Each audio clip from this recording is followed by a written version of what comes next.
Skromna, poštena i moralna. Tako medicinsku sestru Višnju Kajzer iz Slatine opisuju njezini suradnici i korisnici njezinih usluga. A njih je uistinu mnogo. Kako ste? Dobar dan, Laura. Ideš odmah kod mene. Jel da? Pa mi se već kod da poznamo, jel da? O Bože, jeste bili na kontroli s njom? Jesmo. Kod pedijatra, jeste? Je cijepljena? Je. Pa da.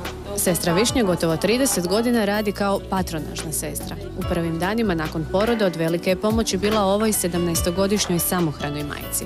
I danas kada malena Laura ima 9 mjeseci, sestra Višnja ih često posjećuje. Puno me je značila da mi objasni kako se radi oko djeteta i sve to. Je li tebi pomagala, ne samo za dijete, nego Je i meni. Na koji način? Primanja, socijalno, za dijete, za primanja, pomogla mi je. Gdje se moram obratiti, šta moram reći, šta trebam ponijeti, to. A to biti nije bio njen posao? Da, nije bio njen posao, ali je objasnila sve. Svoj posao sestra Višnja ne odrađuje samo zato što mora. Ona ljudima prilazi s toplinom jer zna da od nje očekuju pomoć. Stoga i ne čudi njezina briga i posvećenost društvu. U prvom redu kroz volonterizam. Dugi niz godina dobri je duh Slatinskog kluba liječenih alkoholičara. Volontira u župnom Caritasu, a pomaže i u Crvenom križu. Ona se stalno stručno usavršava, završila je višu medicinsku školu, završila je i školu za alkoholizam i druge ovisnosti.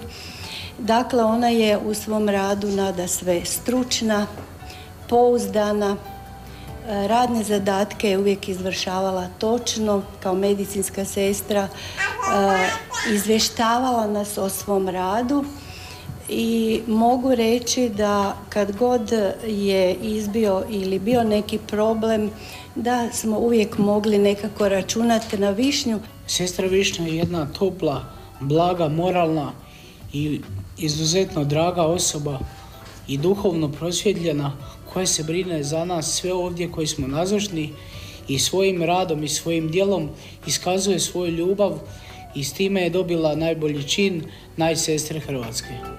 Da je upravo Višnja najbolja medicinska sestra u Hrvatskoj ove godine odlučila je Udruga hrvatskih pacijenata. To je jako lijep i poseban naziv i naslov. Nekad mislim da je onako nekako prejak, da nisam to ja i tako je to.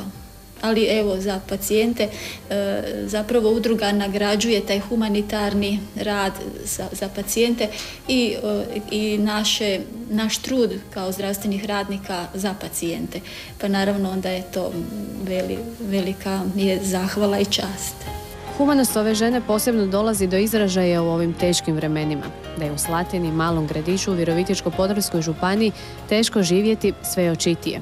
Gospodarstvo je na koljenima. Od nešto manje od 15.000 stanovnika više od 3.000 je nezaposleno, a posljednji podaci kažu da je nezaposlenih 15% više nego u istom razdoblju lani.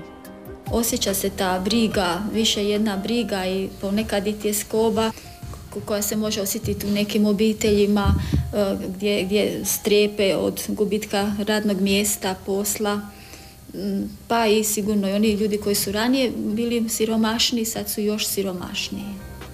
Materijalno bogatstvo ova žena nikome ne obećava, ali bogatstvo duha s njenim je bićem uvijek prisutno.